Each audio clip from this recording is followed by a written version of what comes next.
My, F28, finance, male 28, Alex has a BFF, Danny 28, since they were 4. She's not like the usual Reddit BFF. She's a lovely sweet person who has never crossed boundaries with Alex or their 2 other friends Marcus and Daniel. The 4 are very close. Danny is gay and always was. She is very much a woman but likes to dress in jeans and t-shirts and not in any feminine clothing. She is lean, tall, has short hair and is just one of the boys in a lot of ways. This weekend was Alex's bachelor party. All 4 plus 2 other of Alex's friends went along. It was to a coastal town that's well known for hosting bachelor and bachelorette parties, but there's no strip club or anything. They stayed in a B&B and have scuba diving and kayaking planned. First night went okay, dinner, restaurant, a nightclub and home. Last night was the issue. They did the nightclub and headed back to the house. Marcus and Daniel, who are both single, brought back 2 girls from the nightclub and got busy in their bedrooms. The rest were drinking in the living room, but things got a bit loud and the 2 friends started complaining that they didn't get to go to a strip club and never got to see TTS and ass. They were blaming their wives and calling them names. Danny told them to shush as it was ruining the mood, and they both thought it would be funny if they saw Danny's body naked to make up for it. The thing is, Alex joined in and they stripped her. She was screaming loudly and Marcus and Daniel came running and rescued Danny and put her in the bedroom with the girls and had a fight with the 3 men. Daniel doesn't drink due to a chronic medical condition and the medication he is on. So they packed up and took Danny and the 2 girls and left the other 3. Danny was hysterical and Marcus wanted her to go to the police but she wouldn't. She was afraid to go home, so they ended up dropping the girls off and taking Danny to her parents, which was an hour away. Marcus was at my door at 7 a.m. this morning and he told me what happened, that if he ever sees Alex again he's afraid of how things could go. He told me that if he can convince Danny to press charges he will. Then he left. Alex returned about 3 this afternoon. He was a-ting normally until I told him Marcus has visited. He was very nervous and tried to play down what happened as a joke that got out of hand. I'm devastated. I heard him out, but he knew I wasn't accepting what he was saying. I told him Danny may be going to the police and he got very panicked and pale. He said she had him blocked and he wanted to go talk to her. I told him she wasn't at her place as she was too afraid he or his buddies would turn up there. I asked him to leave and he didn't want to go, but I insisted. He was crying, saying it was a prank that got out of hand. I heard him out only as a courtesy to our 2-year relationship, but I'm done. I don't know this man. I don't know if I should reach out to Danny or just do nothing. Marcus and I have been in constant contact and he agrees that I have no option but to end things. I don't know where to start with canceling everything as the wedding was in 5 weeks, but it seems trivial compared to what Danny is going through right now. Marcus is convinced that Danny is going to the police after talking to her parents, so I think Alex is in trouble. I can't support him on this. Maybe I'm wrong as he was drunk and probably had taken other things, but this was his friend from age 4 and he did this to her. I've not blocked Alex, but I've not replied or picked up any of his calls. Update 1. It's been a terrible day. I can't reach out to my friends yet as I'm ashamed. I did tell my parents and my brother and they have been wonderful. My brother brought his friend with him when he came to stay, and today both of them packed up every bit of my ex's stuff and took it to his parents' house. Ex was there and just asked if that meant I was finished with him, and my brother said yes, and did he really expect any other reaction? His father intervened and told Ex not to say anything more. He told my brother to tell me to contact him on canceling the wedding. I'm not contacting his father ever. My parents are handling canceling the wedding and my father got into my cousin who is a lawyer and he is going to help and advise me as needed. I've to disentangle myself from Ex on Lisa's bank account savings and such, although my brother made me transfer all of my money from joint account savings and daily accounts to my own account. It's a mess. I tried to ring Danny but she isn't up for speaking to anyone, so I just text her that I was there for her and that I had broken up with Alex. She hasn't replied and I don't expect she will. She's in a bad way apparently. Daniel spent 3 hours with me today. There's a lot going on, but I'm afraid to say too much for fear of damaging any court case. Just to say there are 2 videos of the incident. One by Jeb, one of the 2 friends. A lot of it is chaotic, but the last part is clear and telling apparently. The owners of the rental house apparently have gotten involved and have footage, but I can't say more. When Marcus left me he went to both those guys' wives and told them what happened. Jeb's wife has been very helpful apparently and she has split from him. The other guy's wife too has left him. Things are going how most of you want them to go, that's all I will say. Well, I will add it was worse than what Marcus shared. Daniel told me that before Danny found her style she had long hair and dressed feminine and was stunningly beautiful, and all 3 of them were in love with her as teens. Alex took her rejection very personally apparently, and Daniel says he was angry and bitter for a couple of years but hid it from her. The thought he had gotten over it, but Daniel feels this smacks of revenge NST her. Scary if this is true. I have and continue to receive hundreds of texts from Alex. He told me his father told him to stop texting me, but he can't. I haven't replied or blocked based on advice. This is very hard and I don't know what way all this is going to end up. Update 2. I got a call from Danny. Daniel has been ever present and I'm guessing it was because he knew she was going to call. There's a lot more to the story. The first night was normal as I said, but in the Saturday Alex, Jeb and their friend decided not to go scuba diving with Danny, Daniel and Marcus. Danny was feeling very hungover and gave up after an hour and went back to the Airbnb. She walked into the living room to find all three guys engaging in sexual acts with two women. Jeb shouted at her to get out as this was costing them a fortune. The women were escorts. She left and went back to the boat and only told Marcus what she saw. When they all went back later, Alex told her to not tell me as it was just his last bit of freedom. She told him she was disgusted with him and that he wasn't free. She told him she would have to think about what to do. Marcus convinced her to stay another night as he and Daniel had met the two girls the night before and were seeing them again that night, and if Danny wanted to leave then Daniel would have to take her as he was her ride and there wasn't public transport in the tiny town. So Alex cheated, as did the other two. Marcus told their wives that morning, but not me. He was going to do it in stages as he knew I was in shock. The actual assault went further than Marcus told me also. And while Alex hadn't actually done anything beyond pulling off her clothes, unlike the other two, he stood by and watched and did nothing to help her. She said she thought he had taken shrooms earlier but couldn't be sure. Marcus and Daniel did rescue her, but things had already escalated. She went to the police immediately she got to her parents. The Airbnb owners D also gone independently when they saw the footage. All three men are facing the consequences of their actions. Danny told me she was sorry she didn't leave tell me immediately like she wanted to do. She is very distraught still. I didn't want to make things worse for her. I don't think I am needed for any legal proceedings, so I finally blocked Alex and his parents. The wedding is cancelled. And I'm just starting to disentangle myself from Alex on bank accounts and such. Here's my issue. I'm feeling very angry towards Marcus. It feels like he didn't really care about me. He stopped Danny from telling me so he could continue to shack up with the girl he met. He apparently feels guilty because if they had left, Danny would not have been attacked. He didn't do me the courtesy of telling me that Alex cheated that morning like he did with the other two wives. It's not like he was sparing my feelings because my ex assaulting another woman was a pretty damn bad thing to hear. He didn't tell me the full extent of the attack. Danny is still unsure if Alex wasn't just waiting his turn or all he was going to do was watch. I should have been told that ASAP. And not from Danny because the conversation was incredibly difficult for her. Daniel didn't know about the escorts at all and didn't know Marcus hasn't shared the full story of what they saw when they burst in. Daniel has been my rock. I need some perspective here. Is it okay to be angry at Marcus? Is it misplaced anger? I'm pretty angry at Alex though, and that's all I feel towards him. Can anyone give me a different perspective I'm missing? Marcus and I had been in constant contact. He's already back at work, so it was messages/texts and occasional calls. He actually visited last night, but I didn't open the door to him. Daniel is saying whatever I feel right now is okay. But I think he's just placating me.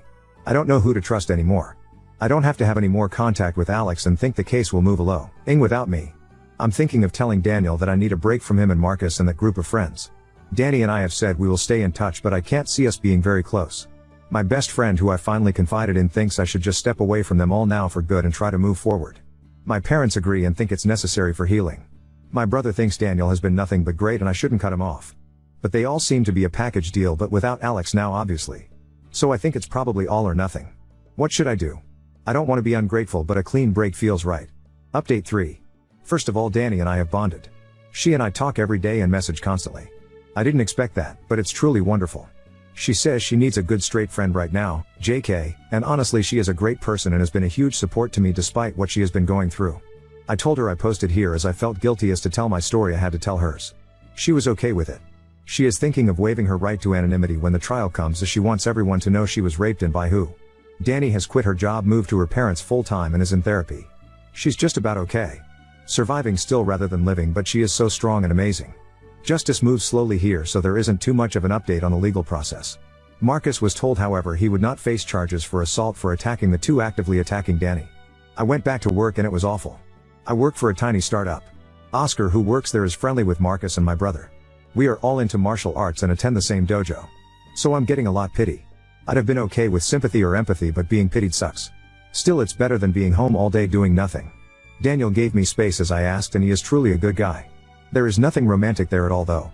I'm not in a fit state for anything like that and won't be for a very, very long time, and he is just a good guy. No ulterior motives. We text a bit and he is in a lot of contact with Danny. I got a letter in the mail from Alex. Said he held out hope while I hadn't blocked him, but once I did he was distraught. He told me he doesn't want to freak me out by turning up in person, and I know that wouldn't look good for him anyway, but he just wanted to tell his side of the story. He said he was pressured into doing stuff with the escorts and he only got a BJ. The other two were really pressuring him to do more, but he didn't and says he regrets even doing that. He admits he was angry at Danny because she told him he either told me about the cheating or she would, but he knew he was totally in the wrong. He knew I would dump him for cheating, so he took everything he could get his hands on. He's not even sure what he took, and while he remembers pulling off Danny's shoes, he doesn't remember anything else. So he was just peer pressured and drunk and drugged up and he did nothing wrong at all basically. I was just disgusted to read this. His total lack of accountability is just sickening. I'm not responding to him ever. Any future mail goes unopened into the trash. I'm in therapy but it's early days and I'm not seeing progress yet. That leaves me with Marcus. He knows I've been angry with him and he is desperate to talk it out. I probably feel too much anger towards him but find it hard not to. He is still feeling very guilty over making Danny stay. I don't understand why I feel so angry towards him. It's not on the level of anger I feel towards Alex by any means, but I'm still hesitant to talk to him. I think he made mistakes, but in my heart I know he was dealing with a lot that morning, but I just wouldn't have been there when Alex got home if I had known the truth. I feel Marcus should have told me everything as I was the one who had to face Alex alone. I know I should hear him but I'm finding it very hard. How can I get past this? I want to clear the air with him even if we are never friends, and me cutting him out is really having a terrible effect on him. I know he rescued Danny and has been constantly checking up on her. I know he can be a good guy, but part of me feels he wasn't all good that weekend. I don't know. I haven't touched this in therapy as we are just starting and are talking about Alex. I need advice on how to deal with this. I wanted to give it some time, but Marcus' mental health is pretty poor and maybe by not meeting him I'm just making him worse? How can I find it in me to just bite the bullet and hear him out? Why am I so angry with him? How can I move past this? I don't want to be angry at him. I'm so exhausted from being angry at him and at Alex, and I want it to stop, at least towards Marcus. But it won't. Help. I'm visiting Danny for the weekend that should have been my wedding. We are going to have a LOTR's marathon and her mother is making a cheesecake. My own family have been wonderful in every way, but Danny is truly why I'm still standing. Edit, forgot to say it wasn't an Airbnb. It was just a privately rented house. I just assumed incorrectly it was. Now on to second story. Reached out to my ex after 15 years, we have a date tomorrow, and I'm terrified I'll ruin my second chance. When I, 37 male, was 20, I met the most beautiful woman, Lila, who was 19 at the time. She was both inside and out. She had the most gorgeous dark brown hair that looked red and purple when the light hit it just right, these golden brown eyes and lashes that looked like a doll's, freckles on her rosy plump cheeks, and a single dimple when she smiled a certain way. She was a year younger than me, but yet she was always so much smarter and mature in every aspect. We dated for 2 years. I met her parents, and her no-nonsense cop father definitely gave me the stank eye at first, but he grew to like me. Her mom adored me right FF the bat, always commenting on how my green eyes complemented her daughter's golden brown eyes in the most romantic way. I still don't fully understand what that means, but I like the compliment. Her younger siblings loved playing in the backyard with me. She met my parents and my 2 brothers, and they all loved her right off the bat. My younger brother was the same age as her, and they were going to college together and would help each other study in some of the shared classes their majors had. Hell, even my 6-month-old dog I had adopted before even meeting her seemed to like her more than he liked me. She told me her dreams, how she wanted to own a home that was tucked away from everything but not completely isolated. How she wanted to be a doctor, and that she wanted to help people. She wanted to be a pediatrician, she loved kids. She always said she wanted a family. She didn't care how many kids she had, she just wanted to experience the ups and downs of motherhood. She wanted the good, the bad, the ugly. I listened to her go on and on about baby names and how she would design a nursery. At the time, I thought I wanted kids too. I wanted to marry this girl and give her the family she so clearly wanted. She was my Lila, I wanted to stay with her forever. I was young, but I was in love with her. After 2 years of dating I started to realize that I didn't want to have kids. I thought I was just being around too many of my bratty cousins and that was turning me off from the idea. But the more I thought about it, the more the idea of having to be a father made me sick. I would get headaches and my stomach would twist in knots thinking about having to take care of some screaming, crying and shitting little thing, and then have it grow into a tantrum throwing toddler, a bratty child, and then some moody teenager. I didn't want to be held down like that. I wanted to travel, have money, be free. After a few drinks one night, I ended up telling all of this to Lila. I remember she went quiet and simply said, "I won't try and change your mind, but I'm not giving up my dreams."